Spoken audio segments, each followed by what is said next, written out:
Yeah, I think it's consolidating. It makes sense. Bitcoin is responding to global liquidity, which is moving up, and I think anticipating a dovish Fed next year. So that's a tailwind for Bitcoin. But, Bitwise has a great stat. 95% of all Bitcoin's been mined, but 95% of the world doesn't own Bitcoin. So I just think that there's still a huge demand versus supply imbalance, meaning there's a lot more potential buyers of Bitcoin over the next 10 years. And so I think there's a lot of upside into year end. Into your 150 target. Yeah, 150, maybe 200, even 250 this year. Tom Lee has once again reaffirmed his bold year-end target of 6,600 for the S&P 500, standing firm despite the sharp market downturn in April that rattled investors and sparked fears of a major collapse. While many on Wall Street grew increasingly cautious, Lee and his team at Fundstrat remained unwavering in their conviction, maintaining that April marked a key bottom in the market, now with signs of a strengthening business environment, one that Lee believes is even more favorable than what we saw back in February. He sees a clearer and more confident path to reaching that ambitious 6,600 milestone. His outlook suggests renewed momentum and resilience in the face of recent volatility. This might be your last chance to like and subscribe before the algorithm rug pulls us all. Yes, I think, when at the April lows, we thought we could make a move back to 5,500. Right, we're at 5,900 on the S&P. That's right. But our full year target was 6,600. So I think that's still a reasonable expectation. You never changed that. We haven't changed it. Never did. Even on April, the week of April 2nd or 7th or 2nd, you didn't change it. No, it felt very shaky because that would have been, a couple 1,000-point move needed. But now that I look at 2026, I think businesses are in better shape now than they were in February. So I think making 6,600 actually seems more achievable today than it did in February. And you think a bull market started April 7th, or a new bull market started April 7th? In everything, because the NASDAQ already, if you just use 20% to measure what is an actual bull market, people think we need a broader indicator, a broader reason to call something a bull. But at this point, I think the S&P is also in a bull market. Yeah, I think that the waterfall decline into the April lows was such a reset of sentiment. People talked about Armageddon, and we saw some of the most rapid deleveraging of hedge funds ever, and a collapse in investor sentiment, and a huge change in positioning. So those are, I think, things that look like what happens in a bear market. And the ISM has never broken above 50 in a sustained way. Market tops usually need an ISM to stay above 50 for a period of time. So I think we're at the start of a bull market. And as I look at 2026, I think housing could actually be a big lever to pull next year. What do you think of the recent inflation data? And is it real? Is it lasting? Is it going to turn around and head back up because of tariffs? Were you surprised at those numbers on the last couple of Friday and then a couple weeks before then? Well, as you know, the inflation for the last month actually has defied expectations because a lot of people said these shortages would cause a spike, and instead core inflation actually has been trending lower. But to me, inflation was really a story about housing and auto insurance. Those were powering inflation for the last 2 years. Combined, that's 75% of the rise in inflation. Housing is actually now subtracting from inflation month over month. And I think in some ways, on a real-time basis, that tells me I don't think core inflation is actually going to be turning up, even if goods prices go up. You don't? No, I kind of agree with Waller's comments. You do agree with Waller's comments? Yeah. So you're anticipating cuts, several cuts this year? Well, I think that if core inflation behaves, then we are in a really tight real rate environment, right? 4.5% monetary policy and 2.5% or 2% core inflation. There's a need to actually reduce interest rates. Do you, Tom, at this point think that interest rates, because it doesn't matter whether we reduce or not, would the long end go up if they reduce the short end because of $37 trillion or this bill that's the big, beautiful bill? Are there worrisome things on the horizon other than inflation, current inflation? Well, yeah, the U.S. is on an unsustainable sort of path for deficits, but Japan's actually had higher rates and their interest rates have been behaving for a long time. Not recently. So I think the long end is essentially unpredictable. When investors worry about it rising too dramatically, then I think that's when the bond market can have some influence on both the Fed and the Treasury, but I think at these levels, it's not that alarming. What's Bitcoin? What is it moving with? Just risk assets at this point? It got back to an all-time high, which you were forecasting as well. But now I think, what are we, 104 this morning? So it's pulled back. Yeah, I think it's consolidating. It makes sense. Bitcoin is responding to global liquidity, which is moving up, and I think anticipating a dovish Fed next year. So that's a tailwind for Bitcoin.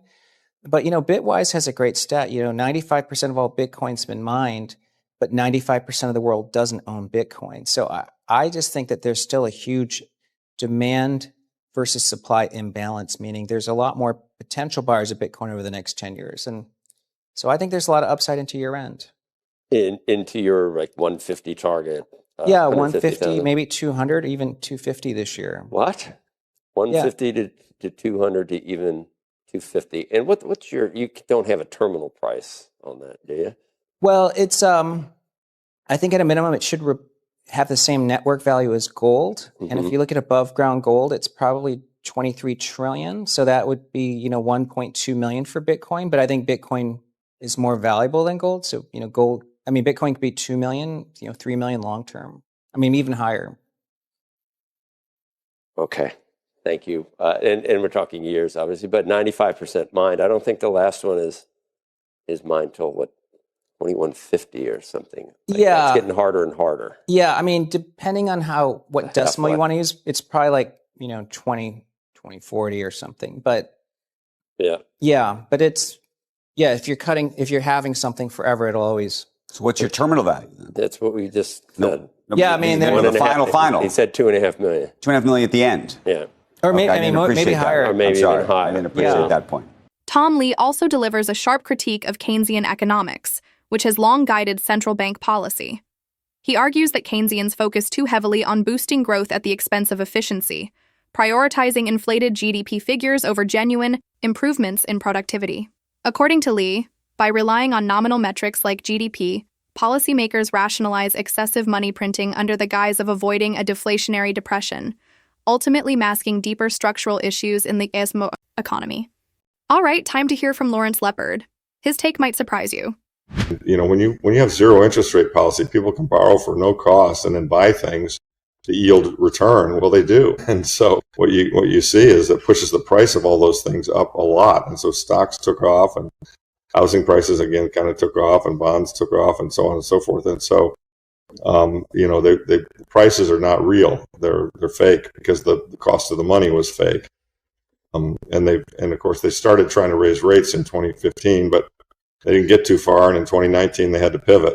And then of course COVID came along and they had to took rates back down to zero again for another couple of years, 3 years. It's a real problem. The Federal Reserve and all the central banks, but principally the Federal Reserve, because they're the leader, they've really broken the monetary system. I think the title of Lynn Alden's book, Broken Money, it's a great title because that really is what's going on. The monetary system is broken. Sadly, most people don't understand that. And that was my writing this book and the way I wrote it and the stories and I told it was to try to help everyday people to understand what's going on. That's the issue. Yeah, well, it's just because, the Keynesians kind of got control of the economic system and they've controlled the narrative. And the Keynesian model says growth is the thing we should worry about, when in reality, what we should worry about is efficiency. And they measure growth by, the top line gets bigger. And one way to make the top line bigger is to push prices up so you get growth. So they're kind of focusing on the wrong measurement metric. And whenever you measure, what you measure for is what you get. They've even gotten to the point, the Federal Reserve's original charter said not original charter, but the charter they amended it to in 78 said stable prices and full employment. That was what they call their dual mandate. I don't know about you, but I think stable in prices would mean zero inflation. But they've defined it, and they've even said it. They've got papers out that defend it. They've said, well, no, we have to have 2%. A little bit of inflation is good. And their theory is that if you don't have a little bit of inflation, we risk falling back into the great, a deflationary depression. And they use the depression as a catch-all to cite the fear of that and say, we can't have that happen. We've got to print money. We've got to keep the system growing or else we're going to have a depression. And that's just not true. It's just completely not true. But, you know, it's a sophisticated argument, and one has to be sophisticated and look at the history, and the book does, to counter the argument and say, no, you guys are wrong about this. You know, you're just plain wrong. I mean, there were times, I mean, if you look at the United States from 1789 to 1913, other than the wars, there was very, very little inflation. And the economy did quite well. I mean, the economy grew very quickly, and, you know, living standards, I mean, think about how much the living standards improved during that time frame. And that was all on a gold standard. And yet, you know, these Keynesians, these modern day, you know, monetary wizards, they demonize the gold standard as being this evil thing that caused the depression, which it didn't, which is untrue. And the reason, I guess the thing that people need to come to understand, and I tried to point this out in the book, the reason they do this is that it serves their interests. They want to be, it helps government, it helps the Federal Reserve, it helps the financial players. I mean, there's a segment of society that actually knows how to benefit from inflation. They want inflation. Inflation's good for them. They get richer through inflation. How do they do that? They're able to borrow cheaply and invest in higher yielding assets. And so, you know, the combination of those things make them richer, you know, the sophisticated people at the top, but they leave all the rest of us paying for higher grocery prices. And so, you know, it's incredibly unfair. I mean, one of my most depressing charts in the book is near the beginning, where it shows the percentage of the wealth in the United States owned by the top 1%. It's like 92% of the wealth. It's nuts. You know, the middle class has just been eaten alive, and yet the rich keep getting richer. So in my opinion, that would not happen if we were on a sound money standard, you know, gold standard or Bitcoin standard. One of the most alarming points Lepard makes is about wealth concentration in the U.S., with a staggering 92% of the nation's wealth now held by the top 1%. He sees this as a direct result of a broken fiat money system, which he believes has distorted the economy and widened inequality. That's why he's a strong advocate for a return to sound money, whether it's gold or, even more ideally, Bitcoin. Keep the momentum. This next video is on fire.